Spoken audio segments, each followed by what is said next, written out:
La laïcité, pour être simple, c'est la liberté de croire ou de ne pas croire, et la possibilité d'ailleurs de changer de religion lorsque l'on en a une. La laïcité, c'est aussi la séparation de l'État et des religions, et donc l'impartialité de l'État, la neutralité de l'État vis-à-vis de tous les citoyens. Et donc la laïcité suppose la neutralité, mais uniquement des agents publics ou assimilés, de tous ceux qui représentent l'État, les collectivités locales et les services publics, pour assurer leur impartialité vis-à-vis de tous les usagers, vis-à-vis de tous les citoyens qui, eux, voient leur liberté de conscience garantie. Alors la laïcité, ça permet quoi?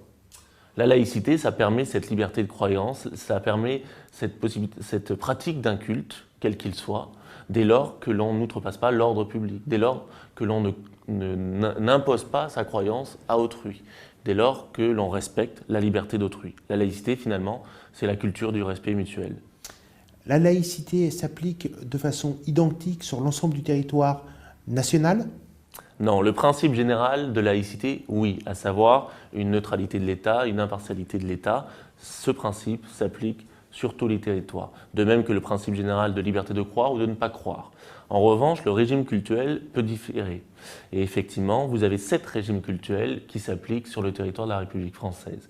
Vous avez le régime général de la loi de 1905, mais vous avez également le régime de l'Alsace et de Moselle, ou encore 5 régimes spécifiques aux départements et collectivités d'outre-mer, comme en Polynésie, en Nouvelle-Calédonie ou en Guyane, par exemple.